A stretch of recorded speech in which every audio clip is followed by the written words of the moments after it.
Hello friends, I Nirmala Rawat welcome you to my YouTube channel. Today I'll be reading Chapter 8 Death in Ayodhya Part.1. It took some time to settle into the new reality. Soma was the only one who had the presence of mind to instruct us on our activity. She divided the time that each of us was to spend caring for the sacred fire. She decided who would prepare Mata's clothing and ornaments for the day, who was to clean her room, who was to place the flowers and which flowers to use, who was to help with the pujas that Mata performed each day. In this way, we managed to keep Mata's presence with us, but we were also mindful to carry out the new duties that she had assigned us.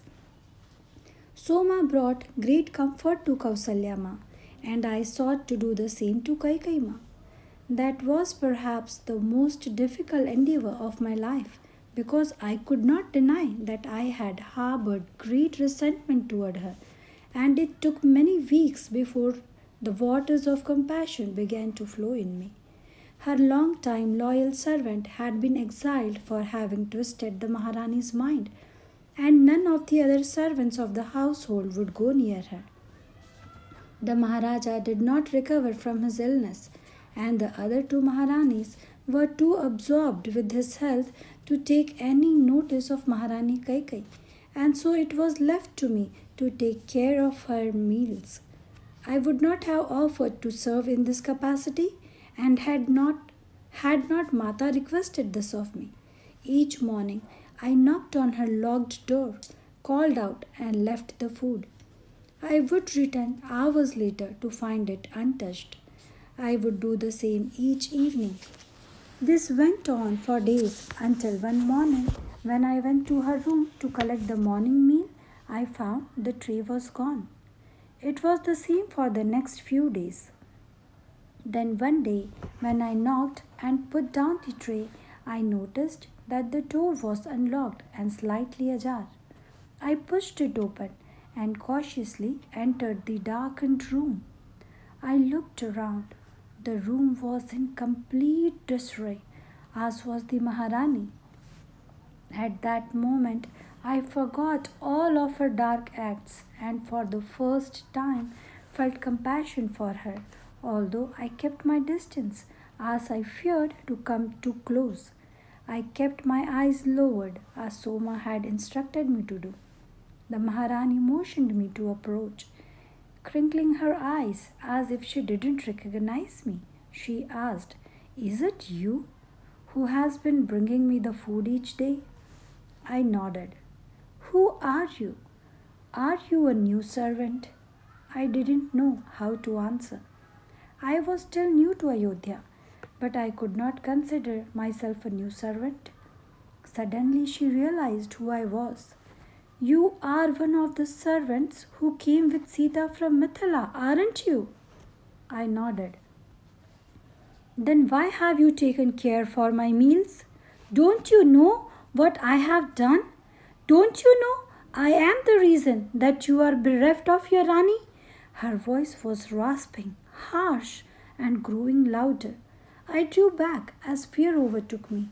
"Maharani, it is Rajkumari Sita's instructions that I am following," I replied in a hoarse whisper. She looked shocked.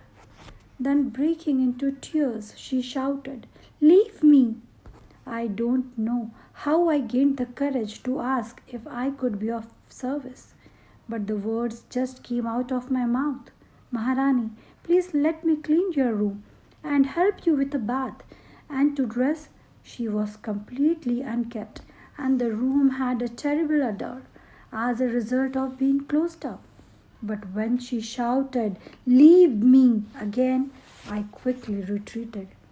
My nerves had been undone by what I had just experienced. Shaken, I hastened to Mata's sacred flame. "I am trying, Mata," I whispered to her. "I am doing my best, but she is unreachable." Tears had formed in my eyes, and I wiped them. Just then I heard Soma's quiet voice. You are fulfilling Mata's wishes. She is wild, filled with venom, I said to Soma, wiping my tears. I don't understand why Mata wanted me to serve her. Just for that reason. Yes, there is venom in her, no doubt.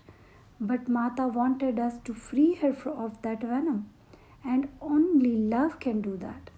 She added, her servants had been banished, and nobody else in the palace will go near her. She will starve if someone doesn't care for her. I am happy to do it, Meenakshi.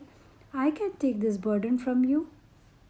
I shook my head. Never have I failed to take up a task Mata has given to me. If I fail now, how will I face her, Soma?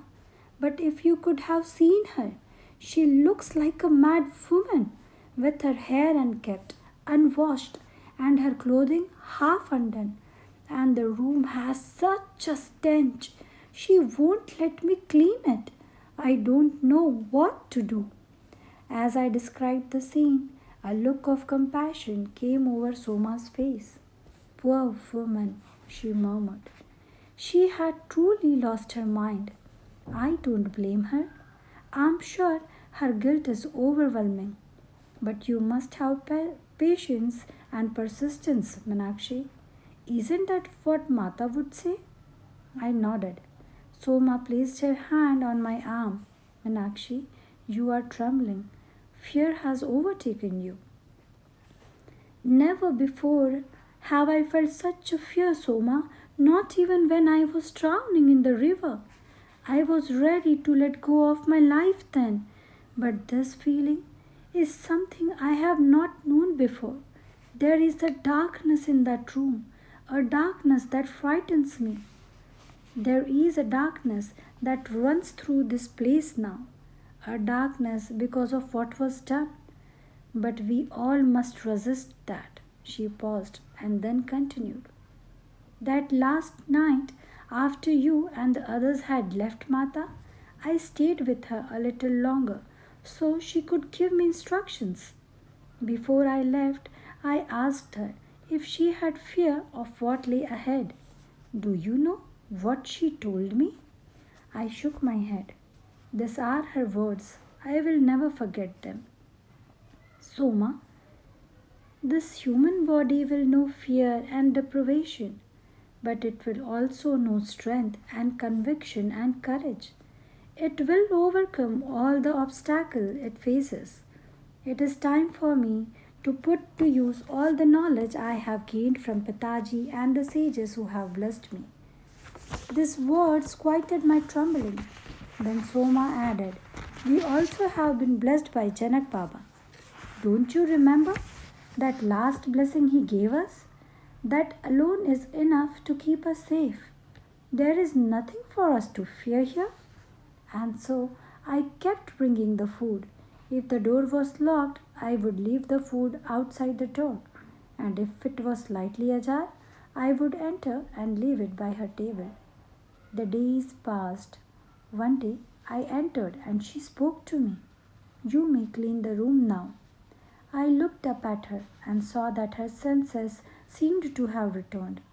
I could not deny that I felt great timidity in her presence. May I help you with a bath, Maharani? I asked. She nodded, and so my service to her began.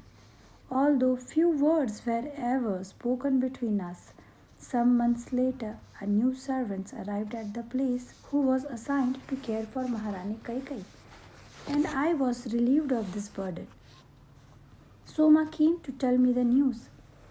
I am no longer needed there? I asked with some hesitation in my voice. Soma nodded. I thought you would be glad, but you seem sorry. Have you become fond of her? I shook my head. But then I have failed Mata. It was she who gave me this assignment, I sighed. Mata never asks us to do more than we can manage. I suspect it was Mata herself who arranged for that new servant, so you would be relieved of this responsibility. How could she have? She is far from here. Meenakshi, She is never far. I have told you that so many times. She is aware, so aware of everything that takes place. I have seen that over and over. Maharaja Dashrath died. Bharat, the brother of Shri Ram and son of Maharani Kakai, distraught over events, left for the jungle to inform Shri Ram, Laxman, and Maharani Sita. He went to plead with them to return. Everyone thought he would be successful. Perhaps they will return tomorrow. Perhaps they will return now, I said to Soma. Maharani Kakai seems to regret her actions and will welcome them. Soma shook her head. They cannot return. Their work is only just beginning. I held on to hope. But when Bharat returned alone from the forest, sadness settled over the palace again. The only smiling face was that of Soma. How can you smile, Soma, when he did not succeed in bringing them back? I asked her. But he did, she exclaimed. Do you not remember Mata saying that Shri Ram would find a way to instill his presence in the kingdom to protect against the forces that would seek to weaken Ayodhya? That is what he has done. He has sent his sandals to sit on the throne. His presence is here just as is Mata's. Do not you feel it, Meenakshi?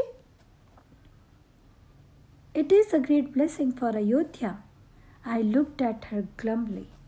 I tried to feel Mata's presence as I mumbled the mantra she had taught us before the sacred fire. But I could not say that I felt anything. I felt only absence, the absence of her laughter, her care, her love.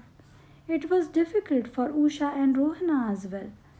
The meaning seemed to have been sucked from our lives, although we went through the routine of taking out Mata's clothing and ornaments each morning, arranging new flowers for the puja, putting away her clothing and ornaments at night, speaking to her all the while.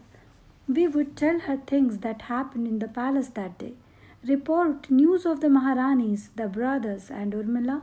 If there was no news to report, we would share our thoughts and dream up stories.